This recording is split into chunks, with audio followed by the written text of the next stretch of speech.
Hello दोस्तों। तो आज हम लोग झारखंड का चैप्टर नंबर 9 को करने वाले हैं। इससे पहले हम टोटल चैप्टर 8 करा चुके हैं, जाकर आप लोग देख सकते हैं यूट्यूब चैनल पे।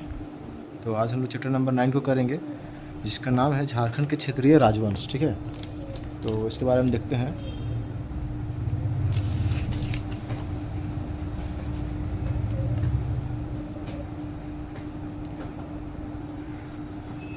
तो चलिए शुरू करते हैं। तो इसमें पहले देखते हैं कि झारखंड का मुंडा राज। ठीक है, झारखंड का मुंडा राज के बारे में जानते हैं।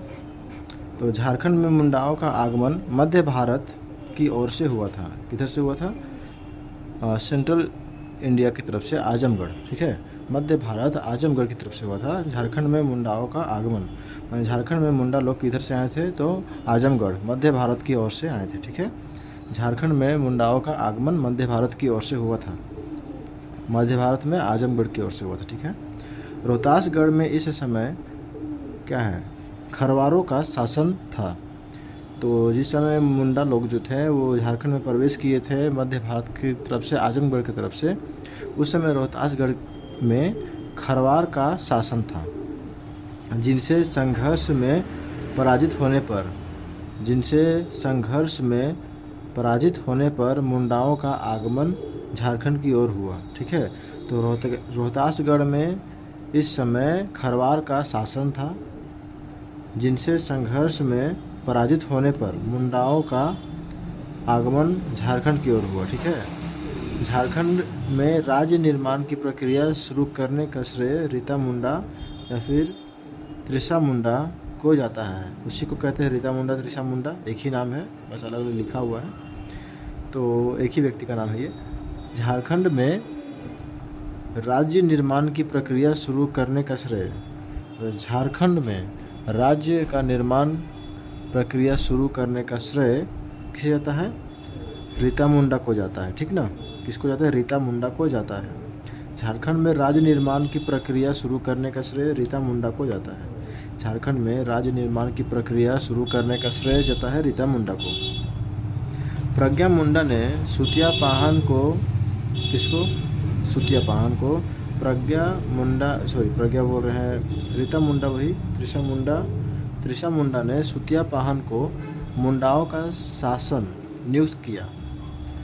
तो रीता मुंडा ने सुतिया पाहन को, किसको जी? सुतिया पाहन को मुंडाओं का शासन नियुक्त किया। ठीक है, और इस नव स्थापित राज्य का नाम सुतिया पाहन के नाम पर सुतिया क्या है? नागखंड पड़ा। ठीक ना, तो त्रिशा मुंडा ने सुतिया पाहन को मुंडा का शासन नियुक्त किया। त्रिशा मुंडा ने किसे? सुतिया पाहन को मुंडा का शासन नियुक्त किया। सुतिया पाहन को मुंडा का शासन नियुक्त किया, और इस नव स्थापित राज्य का नाम सुतिया पाहन के नाम पर सुतिया नागखंड पड़ा। और जो ये क्या बोलते हैं, ये राज्य, जो नया राज्य बना, उसका नाम क्या पड़ा? सुतिया नागखंड। तो त्रिशा मुंडा, जो रीता मुंडा ने सुतिया पाहन को मुंडा का शासन नियुक्त किया, सुतिया पाहन को मुंडा का शासन नियुक्त किया, और इस नव स्थापित राज्य का नाम सुतिया नागखंड पड़ा। जो नया जो स्थापित राज्य हुआ उसका नाम सुतिया नागखंड हुआ। ठीक ना, सुतिया नागखंड की राजधानी सुतियाम्बे, वर्तमान में पिठोरिया। ठीक ना, सुतियाम्बे जो अब वर्तमान में पिठोरिया नाम से जाना जाता है। तो सुतिया नागखंड की राजधानी सुतियाम्बे है। ठीक है, सुतिया नागखंड की राजधानी सुतियाम्बे। सुतिया नागखंड एक राज्य बना, नया राज्य बना। सुतिया पाहन के मुंडाओं का शासक, मतलब त्रिशा मुंडा ने सुतिया पाहन को मुंडाओं का शासक नियुक्त किया, और इस नव स्थापित राज्य का नाम क्या हुआ? सुतिया नागखंड हुआ। ठीक ना, सुतियाम्बे मतलब सुतिया नागखंड की राजधानी कहाँ हुई? सुतियाम्बे हुई, जो अभी वर्तमान में पिठोरिया को कहते हैं। सुतिया पाहन के समय ही झारखंड को जाहिरखोंड के नाम से जाना जाता था। सुतिया पाहन के समय जाहिरखोंड के नाम से झारखंड को जाना गया। तो जाहिरखोंड के नाम से जाना गया। सुतिया पाहन के समय झारखंड को जाहिरखोंड के नाम से जाना गया।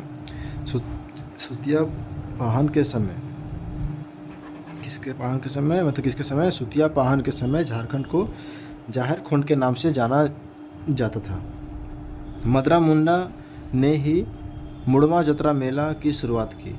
तो मुड़मा मेला जो लगता है वो किसने शुरू किया इसको, तो मदरा मुंडा ने, ठीक ना। म से मदरा, म से मुड़मा, ऐसे करके याद रख सकते हैं। तो मदरा मुंडा ने मुड़मा मेला का जो था वो शुरुआत किया था, ध्यान रहेगा। तो नोट में देखिए कुछ नोट लिख के आया है। तो राज्य निर्माण की प्रक्रिया रीता मुंडा ने शुरू की, ये तो लिखा हुआ है, अभी पढ़ें कि रीता मुंडा जो ऋषा मुंडा के नाम से भी जानी जाती है, तो राज्य निर्माण की प्रक्रिया उन्होंने ही शुरू की, ठीक है। तो ऋषा मुंडा जो थे सुतियाम्बे पाहन को मतलब मुंडाओं का शासक नियुक्त किया और इस नया राज्य जो बना उसका नाम सुतिया नागखंड रखा गया, जिसका राजधानी कहाँ थी, सुतियाम्बे थी, जो अभी का पिठोरिया है। सुतिया पाहन के समय में झारखंड को जाहिर खोंड, ठीक है ना। सुतिया पाहन के समय में झारखंड को क्या कहा गया, जाहिर खोंड, ठीक ना, जाहिर खोंड, ठीक ना। सुतिया पाहन के समय में झारखंड को जाहिर खोंड कहा गया, ठीक है, जाहिर खोंड, जाहिर खोंड। सुतिया पाहन के समय में जाहिर खोंड। मदरा मुंडा के समय में ने ही मतलब मुड़वा जतरा मेला का शुरुआत किया। राज्य निर्माण किसको, राज्य निर्माण की प्रक्रिया रीता मुंडा। पहला मुंडा राजा सुतिया पाहन, ठीक है। पहला मुंडा राजा कौन थे जी, सुतिया पाहन, ठीक ना, अभी दिखाए हैं आपको। पहला मुंडा राजा सुतिया पाहन। प्रथम मुंडा राजधानी सुतियाम्बे, अभी दिखा, यहाँ पे लिखा हुआ है, वर्तमान पिठोरिया। अंतिम मुंडा राजा कौन, मदरा मुंडा, ठीक ना, ये ध्यान रखना चाहिए, ठीक है। अंतिम मुंडा राजा कौन थे, मदरा मुंडा थे। छोटा नागपुर खास का नागवंश, नया टॉपिक है ये। छोटा नागपुर खास का नागवंश के बारे में जानते हैं। तो नागवंशी राजाओं के कालक्रम का विवरण बेनी राम महथा की पुस्तक नागवंशावली तथा घासीराम की पुस्तक तारीखम दोहा से प्राप्त होती है, ठीक है। तो नागवंशी राजाओं के कालक्रम का विवरण, नागवंशी राजाओं के कालक्रम का विवरण जो है वो बेनी राम महथा का पुस्तक नागवंशावली और घासीराम का पुस्तक तारीखम दोहा से प्राप्त होता है, याद रहेगा। तो नागवंशी राजाओं के कालक्रम का विवरण कहाँ से मिलता है, तो नागवंशावली और तारीखम दोहा, नागवंशावली तारीखम दोहा, नागवंशावली तारीखम दोहा, नागवंशावली तारीखम दोहा। तो नागवंशावली राजाओं का कालक्रम का विवरण कहाँ से मिला, नागवंशावली और तारीखम दोहा से मिला, ठीक है। नागवंशावली राज्यों के कालक्रम का विवरण जो था वो नागवंशावली और तारीखम दोहा से मिला। और नागवंशावली जो पुस्तक था किसके द्वारा लिखा गया था, तो बेनी राम महथा, ठीक है। बेनी राम महथा ने नागवंशावली पुस्तक को लिखा और घासीराम ने तारीखम दोहा को लिखा, याद रहेगा।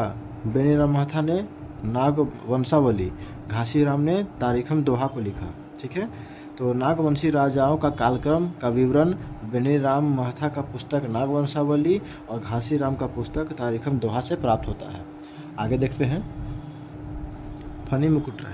फनी मुकुट राय के बारे में आप देखते हैं थोड़ा, ठीक है।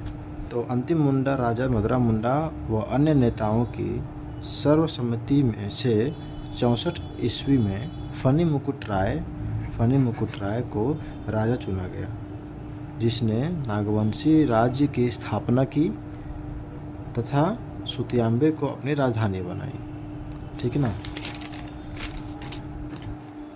तो फनी मुकुट राय देखिए अब यहाँ पर। अंतिम मुंडा राजा कौन थे जी, मदरा मुंडा। वो अन्य नेताओं की सर्वसम्मति से, मतलब और बहुत सारे नेताओं का सर्वसम्मति से 64 ईस्वी में, कब, 64 ईस्वी में फनी मुकुट राय। देखिए जी ये क्वेश्चन पूछा गया है, स्टार मार्क देख रहे हैं, यहाँ ऐसी नहीं लगा है, ये पूछा हुआ है इस चलते लगा है।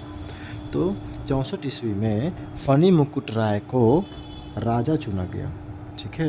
मतलब अंतिम मुंडा राजा मदरा मुंडा व अन्य नेताओं की सर्वसम्मति से फनी मुकुट राय को मतलब राजा चुना गया। 64 ईस्वी में फनी मुकुट राय को राजा चुना गया, मदरा मुंडा और बहुत सारे नेताओं के द्वारा फनी मुकुट राय को राजा चुना गया, जिसने नागवंशी राज्य की स्थापना की। फनी मुकुट राय ने नागवंशी राज्य की स्थापना की, ठीक है, तथा सुतियाम्बे को अपनी राजधानी बनाया। याद रहेगा। तो अंतिम मुंडा राजा मदरा मुंडा और अन्य नेताओं की सर्वसम्मति से 64 ईस्वी में फनी मुकुट राय को राजा चुना गया, जिसने नागवंशी राज्य की स्थापना की तथा सुतियांबे को अपनी राजधानी बनाया। ध्यान रहेगा। ठीक है, आगे बढ़ते हैं। तो आगे देखते हैं। अभी देख लिए हम लोग यहाँ पे अंतिम मुंडा राजा मदरा मुंडा व अन्य नेताओं की सर्वसम्मति से 64 ईस्वी में फनी मुकुट राय को राजा चुना गया, जिसने नागवंशी राज्य की स्थापना की और राजधानी को सुतियांबे रखा। ठीक है। जे रीड के अनुसार 10वीं सदी में नागवंशी राज्य की स्थापना हुई थी। जे रीड के अनुसार नागवंशी राज्य की स्थापना कब हुई थी?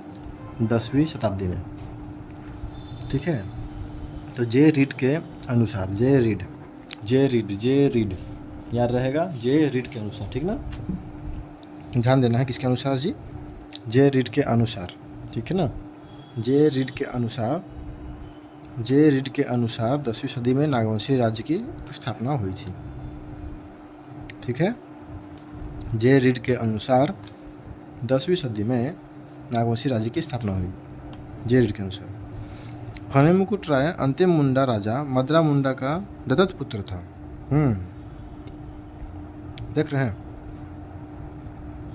फनी मुकुट राय जो था मदरा मुंडा का दत्तक पुत्र था। पूछा गया क्वेश्चन है। ठीक है। फनी मुकुट राय किसका दत्तक पुत्र था? मदरा मुंडा का। ठीक ना, मदरा मुंडा का दत्तक पुत्र फनी मुकुट राय था। ठीक है। मदरा मुंडा का दत्तक पुत्र था फनी मुकुट राय। फनी मुकुट राय को नागवंश का आदि पुरुष भी कहा जाता है। फनी मुकुट राय को नागवंश का आदि पुरुष भी कहा जाता है। फनी मुकुट राय को नागवंश का आदि पुरुष कहा जाता है। फनी मुकुट राय किसका दत्तक पुत्र था? मदरा मुंडा का दत्तक पुत्र था। फनी मुकुट राय को नागवंश का आदि पुरुष भी कहा जाता है। फनी मुकुट राय को नागवंश का आदि पुरुष, ठीक ना, फनी मुकुट राय को नागवंश का आदि पुरुष भी कहा जाता है। ठीक ना, आदि पुरुष फनी मुकुट राय को। फनी मुकुट राय का राज्य 66 परगना में विभाजित था। ठीक है। फनी मुकुट राय का राज्य जो था वो इसके 67 बोलते हैं ना, नहीं 66 जो भी।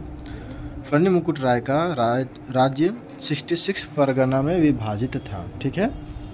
फनी मुकुट राय का राज्य 66 परगना में विभाजित था। ध्यान रहेगा ना, फनी मुकुट राय का राज्य 66 परगना में विभाजित था। 66 परगना में विभाजित था। ठीक है। फनी मुकुट राय ने अपनी राजधानी सुतियांबे को बनाया तथा वहां एक सूर्य मंदिर का निर्माण कराया। ठीक है। तो फनी मुकुट राय ने अपनी राजधानी तो सुतियांबे में बनाया, देखिए स्टार मार्क लगा हुआ है। ठीक है। और वहाँ पर एक सूर्य मंदिर का निर्माण कराया। ठीक है, सूर्य मंदिर का निर्माण कराया। फनी मुकुट राय अपनी राजधानी सुतियांबे में बनाया तथा वहाँ पर एक सूर्य मंदिर का निर्माण कराया। ठीक है। फनी मुकुट राय ने अपने राज्य में गैर आदिवासियों को भी आश्रय दिया। फनी मुकुट राय जो था वो अपने राज्य में गैर आदिवासियों को भी आश्रय दिया था। फनी मुकुट राय ने अपने राज्य में गैर आदिवासियों को आश्रय दिया और आश्रय पाने वाले गैर आदिवासियों में भावराय श्रीवास्तव को अपना दीवान बनाया। फनी मुकुट राय ने अपने राज्य में गैर आदिवासियों को भी आश्रय दिया। फनी मुकुट राय ने अपने राज्य में गैर आदिवासियों को क्या दिया जी? आश्रय दिया। और आश्रय पाने वाले गैर आदिवासी में भावराय श्रीवास्तव को अपना दीवान बनाया। भावराय श्रीवास्तव को अपना दीवान बनाया किसने जी? फनी मुकुट राय ने भावराय श्रीवास्तव को अपना दीवान बनाया, जो एक गैर आदिवासी थे। ठीक है।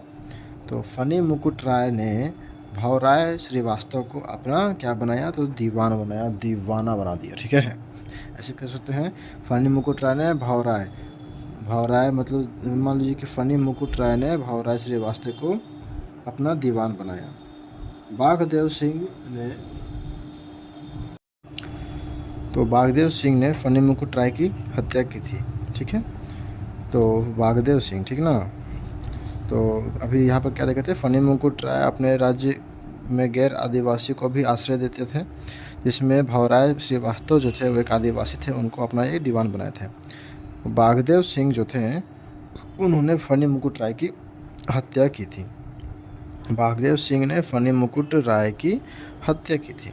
बाघदेव सिंह ने फनी मुकुट राय की हत्या की थी। बाघदेव सिंह ने फनी मुकुट राय की हत्या की थी। बाघदेव सिंह ने फनी मुकुट राय की हत्या की थी। ठीक है।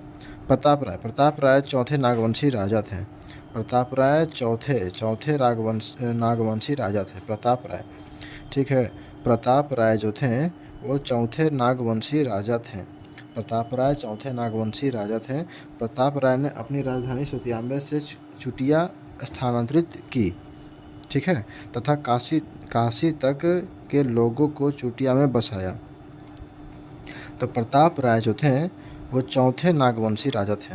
ध्यान देना है कि प्रताप राय चौथे नागवंशी राजा थे। ठीक है, प्रताप राय चौथे नागवंशी राजा थे। प्रताप राय चौथे नागवंशी राजा थे। प्रताप राय ने अपनी राजधानी सुतियाम्बे से चुटिया स्थानांतरित कर दी। सुतियाम्बे से चुटिया में अपना राजधानी को बदल दिया, ठीक है, और यहाँ पर काशी तक के लोगों को बसाए थे। कौन? प्रताप राय। देखिए स्टार मार्क लगा हुआ है ना, सब क्वेश्चन पूछा हुआ है इंपॉर्टेंट, ठीक है। प्रताप राय चौथे नागवंशी राजा थे। प्रताप राय ने अपनी राजधानी सुतियाम्बे से चुटिया स्थानांतरित कर दी, ठीक है। प्रताप राय ने अपनी राजधानी सुतियाम्बे से चुटिया स्थानांतरित कर दी और काशी तक के लोगों को यहाँ पर बसाया। गजघंट राय के बारे में आप थोड़ा जान लेते हैं। तो गजघंट राय ने गुमला के हापामुनि गांव में महामाया मंदिर का निर्माण कराया, स्थापना की थी, ठीक है, महामाया मंदिर की स्थापना की थी। गजघंट राय ने गुमला के हापामुनि गांव में महामाया मंदिर की स्थापना की थी। किसने जी? तो गजघंट राय ने गुमला के हापामुनि गांव में महामाया मंदिर की स्थापना की थी। गजघंट राय ने गुमला के हापामुनि गांव में महामाया मंदिर की स्थापना की थी।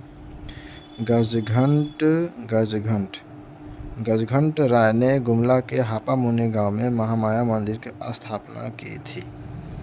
महामाया मंदिर की स्थापना किसने की? गजघंट राय ने की, ठीक है।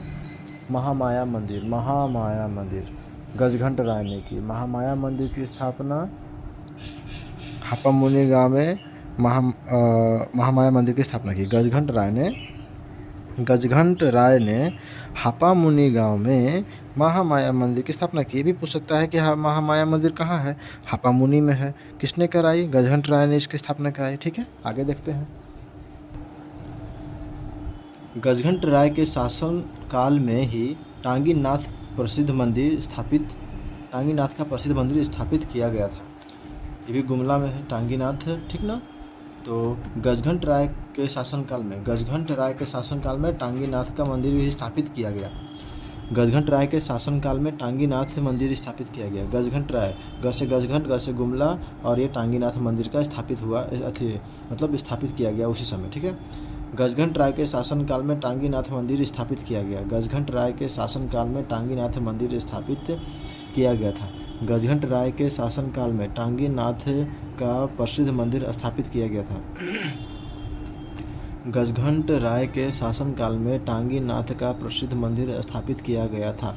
गजघंट राय के शासनकाल में, ध्यान देने वाली ये बात है, किसके शासनकाल में हो? गजघंट राय के शासनकाल में टांगीनाथ का प्रसिद्ध मंदिर स्थापित किया गया था, ठीक है। आगे देखते हैं। भीमकर्ण के बारे में जानते हैं। तो भीमकर्ण प्रथम प्रतापी शासक था जिसने राय के स्थान पर कर्ण की उपाधि धारण की।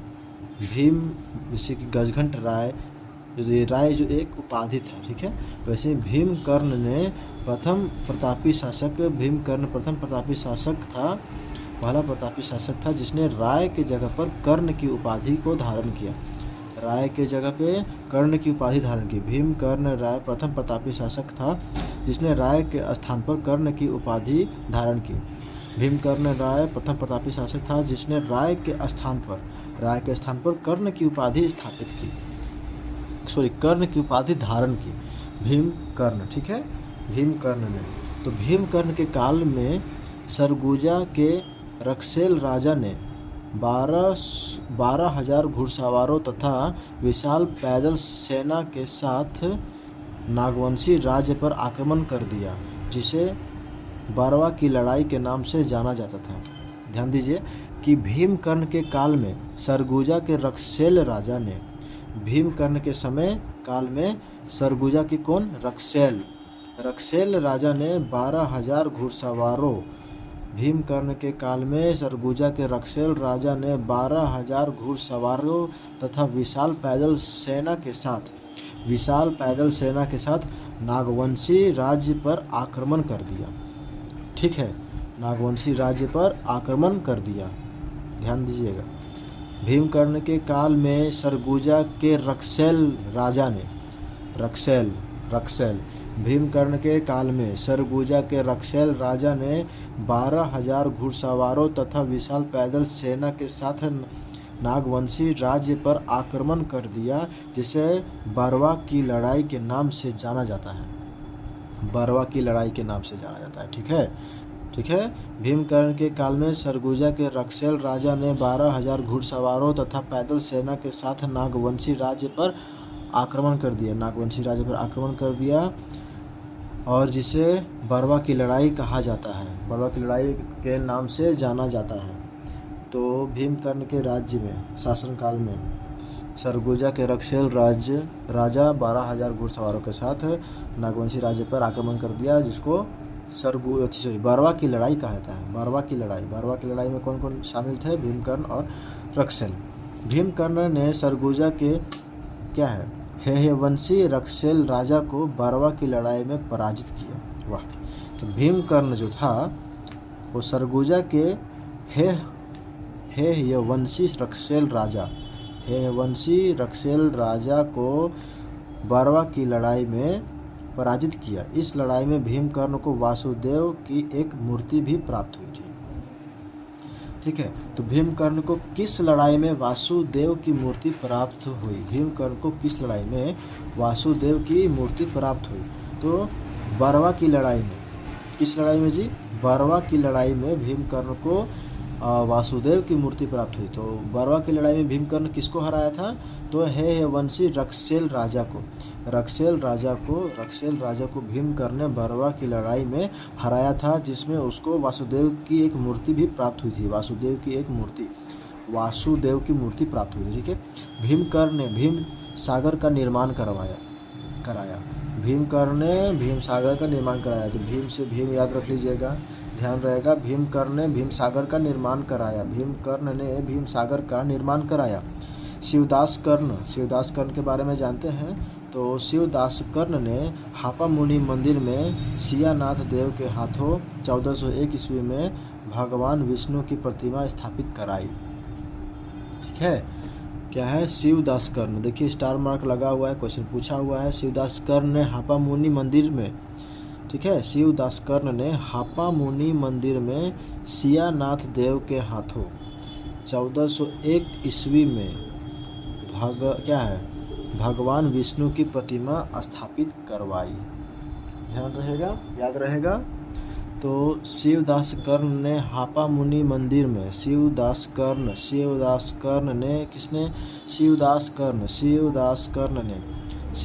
कर्ण ने हापा मुनि मंदिर में सियानाथ देव के हाथों 1401 ईस्वी में भगवान विष्णु की प्रतिमा स्थापित कराई। याद रहेगा, याद रखना पड़ेगा। ठीक है, शिवदास कर्ण ने हापा मुनि मंदिर में, ठीक है, शिवदास कर्ण ने हापा मुनि मंदिर में सियानाथ देव के हाथों, किसके हाथों भैया? सियानाथ देव के हाथों विष्णु की प्रतिमा स्थापित कराई। शिवदास शब्द देखिए ना जी, भगवान जैसा ही वर्ड है। शिव जी ने सियाराम को सीतानाथ, मतलब ऐसे देखिए सियानाथ है तो सीताराम बोलते हैं। तो सीताराम जी को, शिव जी ने राम जी के हाथों भगवान विष्णु की प्रतिमा स्थापित करवाई। शिवदास कर्ण ने हापा मुनि मंदिर में क्या? सियानाथ देव के हाथों भगवान विष्णु की प्रतिमा स्थापित कराई। छत्र कर्ण के बारे में जानते हैं। ठीक है, कर्ण से पहले इन लोग का ये क्या बोलते हैं, मतलब क्या उसको बोलते हैं जी, उपाधि क्या था, राय था। ठीक है, इसको किसने चेंज किया था, भीमकर्ण ने राय की उपाधि को चेंज करके कर्ण कर दिया था। तो छत्रकर्ण के बारे में जानते हैं। तो छत्रकर्ण लोदी वंश के समकालीन एक प्रतापी नागवंशी राजा थे। ठीक है, छत्रकर्ण लोदी वंश के समकालीन एक प्रतापी नागवंशी राजा थे। शत्रकर्ण लोदी वंश के समकालीन एक प्रतापी नागवंशी राजा थे। लोदी वंश के समकालीन एक प्रतापी नागवंशी राजा थे। शत्रकर्ण के काल में विष्णु की मूर्ति कोराम्बे में स्थापित की गई। शत्रकर्ण के काल में विष्णु की मूर्ति कोराम्बे, लोहरदग्गा कोराम्बे, ठीक है, में स्थापित की गई। जो भी लोहरदग्गा के नाम से जाना जाता है कोराम्बे। तो शत्रकर्ण के काल में विष्णु की मूर्ति कोराम्बे लोहरदग्गा में स्थापित की गई। शत्रकर्ण के समय विष्णु की मूर्ति कोराम्बे, जो अभी लोहरदग्गा है, वहाँ स्थापित की गई। ध्यान रहेगा, ध्यान देना होगा। शत्रकर्ण के काल में विष्णु की मूर्ति कोराम्बे लोहरदग्गा में स्थापित की गई। कोराम्बे में नागवंशी व रक्षसेलों के बीच भीषण युद्ध हुआ। कोराम्बे में क्या हुआ, देखिए यहाँ पर शत्रकर्ण के काल में विष्णु की मूर्ति कोराम्बे लोहरदग्गा में स्थापित की गई। कोराम्बे में नागवंशी और रक्षसेलों के बीच भीषण युद्ध हुआ था, जिसमें शत्रकर्ण की जीत हुई। तो किसके किसके बीच में हुआ था, कोराम्बे में नागवंशी और रक्षसेल के बीच में भीषण युद्ध हुआ था, जिसमें शत्रकर्ण जीता था। अतः कोराम्बे को झारखंड की हल्दी घाटी कहा जाता है। किसको जी, कोराम्बे मतलब लोहरदग्गा को झारखंड की हल्दी घाटी कहा जाता है। क्यों कहा जाता है, क्योंकि यहाँ पर कोराम्बे में नागवंशी और रक्षसेल के बीच में युद्ध हुआ था, भीषण युद्ध हुआ था। नागवंशी और रक्षसेल के बीच में भीषण युद्ध हुआ था, जिसमें शत्रकर्ण जीत गया था। और बाद उसी समय से झारखंड की हल्दी घाटी इस जगह को कोराम्बे को कहा जाता है। झारखंड की हल्दी घाटी कोराम्बे को कहा जाता है। कोराम्बे लोहरदग्गा को, झारखंड की हल्दी घाटी कोराम्बे। ठीक है, झारखंड की हल्दी घाटी किसे कहा जाता है, कोराम्बे को। झारखंड की हल्दी घाटी कोराम्बे को कहा जाता है। झारखंड की हल्दी घाटी कोराम्बे। ठीक है, नेक्स्ट देखते हैं। चैतन्य चरितमृत में झारखंड के भौगोलिक आकार का वर्णन है। कहाँ जी, चैतन्य चरितमृत में झारखंड के भौगोलिक आकार का वर्णन है। चैतन्य चरितमृत में, ठीक है जी, चैतन्य चरितमृत में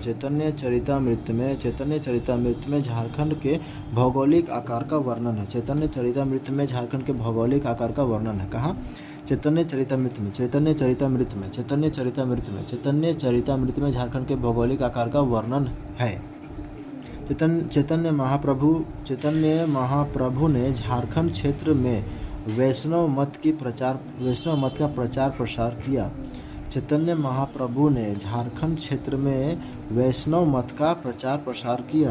किसने, चैतन्य महाप्रभु ने। चैतन्य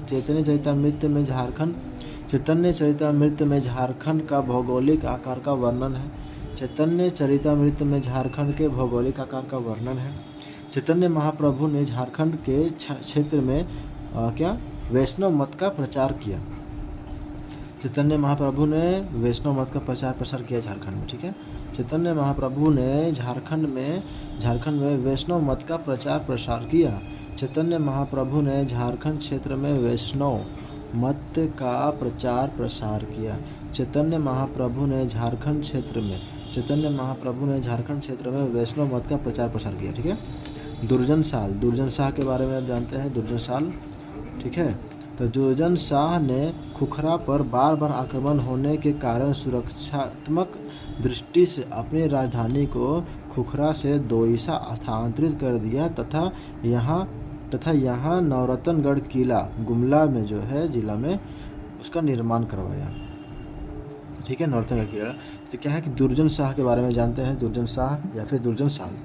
ठीक है, तो दुर्जन साल ने खुखरा पर बार बार आक्रमण होने के कारण, जैसे मतलब दुर्जन साल जो था उसके समय में क्या हुआ कि खुखरा पर बार बार आक्रमण होता था। उसके कारण अपनी सुरक्षा को देखते हुए अपनी राजधानी को खुखरा से दोईसा में शिफ्ट कर दिया। ठीक है, जहाँ पर उसने नौतनगढ़ किला का निर्माण कराया। नौतनगढ़ किला गुमला, ठीक है, गुमला, ध्यान देना है ये सब। नौतनगढ़ किला है गुमला, नौतनगढ़ किला जो है वो गुमला में है, गुमला जिला में है। पूछ देगा, मतलब सब छोड़ देगा, यही पूछ देगा कि नौतनगढ़ किला कहाँ पर है, गुमला जिला में है, ठीक है। तो किसने, दुर्जन साल ने खुखरा पर जो है, दुर्जन साल खुखरा, ठीक है, खुखरा पर बार बार आक्रमण होने के कारण क्या किया कि खुखरा से अपना राजधानी को 2 हिस्सा में शिफ्ट कर दिया, जहाँ पर उसने नौतनगढ़ किला का निर्माण कराया, गुमला। यह एक 5 मंजिला भवन था। नौतनगढ़ जो था वो एक 5 मंजिला भवन था, जिसके हर एक तल्ले पर 9 कमरे थे। तो नौरत्नगढ़ नाम इस चलते रखा गया क्योंकि उसके 5 मंजिला भवन जो था वो हर एक मंजिल पर 9 कमरे थे, ठीक है। इस भवन में झरोखा दर्शन की व्यवस्था थी, ठीक है। इस मंदिर में झरोखा दर्शन की भी व्यवस्था की गई थी। इस भवन में झरोखा दर्शन का व्यवस्था किया गया था, ठीक है। दुर्जन साल जहांगीर वह शाहजहां के समकालीन था। दुर्जन साल जो था जहांगीर और शाहजहां का समकालीन था तथा इसे जहांगीर द्वारा कैद करके 12 वर्षों तक ग्वालियर के किले में कैद रखा गया, ठीक ना। ये देखिए जहांगीर के द्वारा, तो इसमें क्या है कि दुर्जन साल जहांगीर और शाहजहां का समकालीन था। जहांगीर शाहजहां, दुर्जन साल जो था वो जहांगीर और शाहजहां का समकालीन था तथा उसे जहांगीर द्वारा कैद करके, किसको, दुर्जन साल को जहांगीर द्वारा कैद करके 12 वर्षों तक ग्वालियर के किले में कैद रखा गया।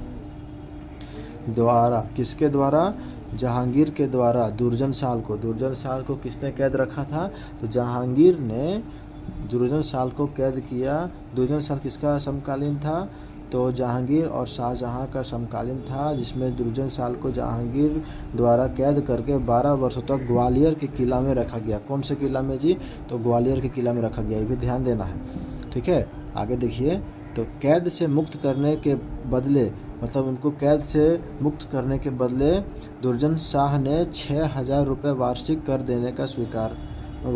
देना स्वीकार किया। मतलब कैद से छूटने के लिए दुर्जन साल क्या किया कि 6,000 सालाना टैक्स देने का मतलब अपना स्वीकार कर लिया। ग्वालियर किला का प्रयोग केवल राजनीतिक बदियों यानी राजनीतिक राजाओं या फिर शासकों को कैद करने हेतु किया जाता था। ग्वालियर किला का जो मतलब प्रयोग किया जाता था वो राजाओं को, शासकों को बंदी बनाने के लिए, कैद करने के लिए उसका प्रयोग किया जाता था, ठीक है, ध्यान रहेगा। तो क्या है कि ग्वालियर किला का प्रयोग किया जाता था, मतलब ग्वालियर किला का प्रयोग केवल राजनीतिक, मतलब राजाओं शासकों को कैद करने के लिए, राजनीतिक बदियों मतलब राजाओं शासकों को कैद करने के लिए किया जाता था। राम शाह शाहजहां व औरंगजेब के समकालीन था। राम शाह कौन था, शाहजहां और औरंगजेब का समकालीन था, ठीक है, समकालीन था। दुर्जन साल भी क्या था, जहांगीर और शाहजहां का समकालीन था। राम शाह किसके समकालीन था, शाहजहां और औरंगजेब का। दुर्जन साल किसका, जहांगीर और शाहजहां, शाहजहां, जब याद रखना है कि पहले जहांगीर आए, शाहजहां, फिर औरंगजेब, ठीक है, ऐसे। तो दुर्जन साल जहांगीर और शाहजहां का समकालीन था। दुर्जन साल जहांगीर शाहजहां का समकालीन था। ग्वालियर किला में इसको जहांगीर द्वारा 12 वर्षों तक कैद रखा गया, ठीक है, कितने वर्षों तक, 12 वर्षों तक कैद रखा गया था। 6,000 रुपये वार्षिक भत्ता देने का ये स्वीकार किया उसको कैद से मुक्त होने के लिए। ग्वालियर किला का प्रयोग जो था वो राजाओं को बंदी बनाने के लिए किया जाता था। राम शाह जो था वो शाहजहां और औरंगजेब का समकालीन था। इन्होंने नौतनगढ़ किला में कपिलनाथ मंदिर का निर्माण कराया। किसने जी, राम शाह ने नौतनगढ़ किला में कपिलनाथ मंदिर का निर्माण कराया। राम शाह ने नौतनगढ़ किला में कपिलनाथ मंदिर का निर्माण कराया। राम शाह ने नौतनगढ़ किला में कपिलनाथ मंदिर का निर्माण कराया। राम शाह ने नौतनगढ़ किला में कपिलनाथ मंदिर का निर्माण कराया। राम शाह ने नौतनगढ़ किला में कपिलनाथ मंदिर का निर्माण कराया। राम शाह ने नौतनगढ़ किला में कपिलनाथ मंदिर का निर्माण कराया, ठीक है। राम शाह ने नौतनगढ़ किला में कपिलनाथ मंदिर का निर्माण कराया।